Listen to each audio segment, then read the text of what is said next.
Ngawinin ini Bu.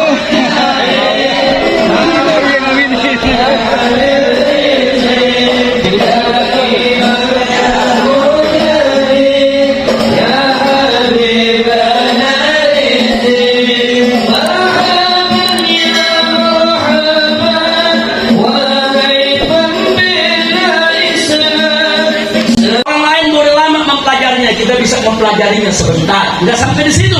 Orang lain dapat ilmu cuma segitu saja, itu yang dia paham. Tapi kalau sudah dapat berkah dari Allah, begitu kita dapat ilmu, bisa kita kembangkan ya, sehingga kita bisa memahami lebih luas, saudara, dari apa yang dijelaskan oleh kita punya guru, saudara. Nah, maka itu mintalah kepada Allah ilmu yang berkah, ilmu yang manfaat, berlindung daripada ilmu-ilmu yang tidak manfaat. Mudah-mudahan insyaallah kita baca surat Al-Fatihah, kita mohon kepada Allah berkakatil Fatihah agar Allah Subhanahu wa ta'ala yubarik lima hatul fajr, wa yubarik lil assisi, wa yubarik li wajibi, wa yubarik li musa'idi, wa yubarik li asatidati wa talabatihi wa man ahsana ilaihi wa ila hadratin Nabi Muhammad sallallahu alaihi wasallam bismillahil Fatihah.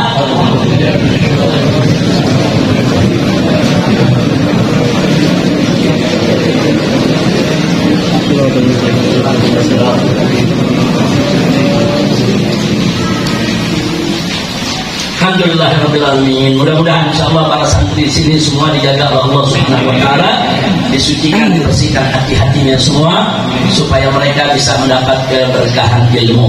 Nah, sebelum saya tutup, ingat di kepala kita ada dua mata yang disebut mata kepala, mata zahir, tapi jangan lupa di hati kita juga ada mata, saudara. Nah, jadi kalau kedua mata kita ini bisa menangkap gambar, warna, bentuk yang ada di hadapannya, yang ada dalam pandangannya, mata hati kita juga bisa melihat yang nggak bisa dilihat oleh kedua mata zahir kita, saudara. Nah, kalau mata zahir ini kelilipan kena abu, terus nggak kelihatan keindahan yang ada di depan dia, saudara. Bukan berarti keindahannya yang tidak ada, tapi matanya yang terhalang oleh debu tadi. Begitu juga mata batin kita. Kalau mata batin kita itu kena kotoran maksiat, kena kotoran-kotoran lumpur-lumpur dosa, ya Pak, maka mata batin kita nggak bisa melihat, saudara, yang dilihat oleh orang-orang solehin. Maka itu jangan kaget, kenapa orang soleh, para aulia, saudara, kadang-kadang bisa melihat yang kita nggak lihat. Mereka bisa tahu yang kita nggak tahu. Kadang-kadang tamu masih 10 km udah tahu di tahun bakal datang ke rumahnya, ya Pak. Nah, kenapa mata batinnya begitu tajam? Itu tadi, mata batinnya bersih, nggak terhalang, nggak keliripan. Kita lihat aja mata kita. Mata kita ada keindahan, tapi begitu ketutup suatu tabir kita punya mata, keindahan di depan udah nggak kelihatan. Bukan berarti keindahannya yang tidak ada, tapi mata kita yang terhalang. Begitu juga keindahan batin di sekitar kita ada. Keindahan rahmat, keindahan barakah, keindahan makfirah yang Allah turunkan, saudara. Ada itu keindahan, saudara. Tapi mata batin kita nggak bisa melihat. Kalau mata batin kita terhalangi. Yang menghalangi mata batin adalah maksiat, dosa. Itu yang bisa menghalangi mata batin. Nah, sebagai penutup, saya kisahkan satu hikayat. Bagaimana ada seorang wali min awliyaillah, dekat dia dengan Allah, ya Allah. Dia kalau dengar orang baca hadis, dia dari kecil nggak belajar hadis, dia bukan ahli hadis. Tapi kalau orang ada baca hadis, dia langsung tahu ini hadis dhaif, ini hadis sahih, ini hadis palsu. Dan anaknya bertanya, bagaimana sih abah bisa tahu begitu? Abahnya nggak pernah mau ngasih tahu. Anaknya disekolahin, anaknya disuruh belajar, anaknya disuruh ibadah. Tapi menariknya ini anaknya belajar ilmu hadis, anaknya belajar ilmu tafsir, jadi alim, jadi ulama. Sementara abahnya bukan ulama, tapi anaknya belum tahu nilai suatu hadis, abahnya udah tahu duluan. Jadi cuma modal apa? Pokoknya kalau ada orang ceramah dia tahu. Ditanya sama si anak apa rahasianya, enggak, abahnya nggak kasih tahu. Nah, menjelang wafatnya, begitu mau meninggal dunia, baru si bapak cerita kepada anak. Ini menceritakan ini anaknya sendiri, ya. Si bapak bilang apa? Bapak bilang, aku selama hidup hanya berusaha untuk membersihkan hati, enggak suudzon kepada orang, aku jauhkan diri dari maksiat, makan yang halal, dan seterusnya. Akhirnya Allah memberikan aku satu anugerah yang aku syukuri seumur hidupku. Kalau ada orang baca hadis, itu keluar dari mulutnya cahaya yang aku bisa lihat. Kalau cahayanya terang benderang, aku tahu itu hadis sahih. Itu yang disampaikan oleh Nabi.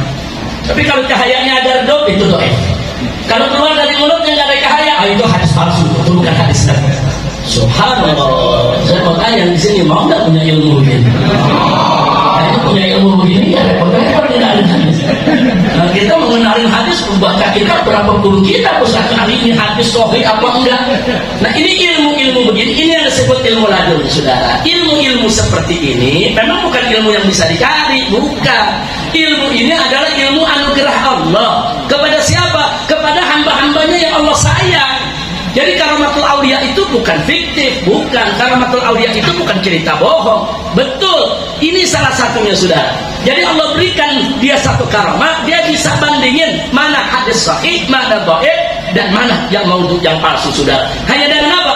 Karena kalau orang baca hadis berarti kan dia baca perkataan Nabi, saudara. Nggak main-main tuh. Qaulun Nabi yang dibaca alaihi salatu wassalam. Ucapan Nabi itu punya barakah, saudara, walaupun itu disampaikan oleh orang lain. Nah, makanya jangan kaget kalau Allah anugerahkan dia kemampuan, begitu hadis sahih yang dibaca keluar cahaya dari mulut orang tadi, orang lain nggak bisa lihat, ya buat nggak bisa melihat, hanya orang yang dianugerahkan oleh Allah. Nah, minhah ilahiyah, anugerah Allah yang semacam ini hanya diberikan kepada hamba-hamba Allah yang hatinya bersih, jauh dari maksiat, dan selalu menegakkan taat. Mudah-mudahan kita semua di sini dapat ilmu semacam ini. Amin ya rabbal alamin. Tapi ingat, ilmu semacam ini jangan dicari. Gak bisa. Ini ilmu gak bisa dicari. Ini ilmu anugerah. Nah, maka itu dikatakan oleh para ulama sufi, dikatakan kun taliban al-istiqamah, fala takun taliban al-karamah. Nah, jadilah kamu sebagai orang yang menuntut istiqamah. Jangan menjadi orang yang menuntut karamah, mencari karamah. Jangan. Kenapa? Fa innal karamata ta'ti bil istiqamah. Karena sesungguhnya karamah itu datang dengan istiqamah. Jadi jangan nyari karamah nggak bakal dapat. Bukan dapat dia senewan akhir. Ada orang nyari karamah, akhirnya ujung-ujungnya gila dia macam. Jangan, yang kita cari istiqamah. Jangan tinggalkan sholat 5 waktu, jangan tinggalkan puasa Ramadan. Pokoknya istiqamah aja udah ibadah kepada Allah. Kalau istiqamah, karamah datang sendiri sebagai anugerah dari Allah Subhanahu wa ta'ala. Nah, itu saja yang bisa saya sampaikan.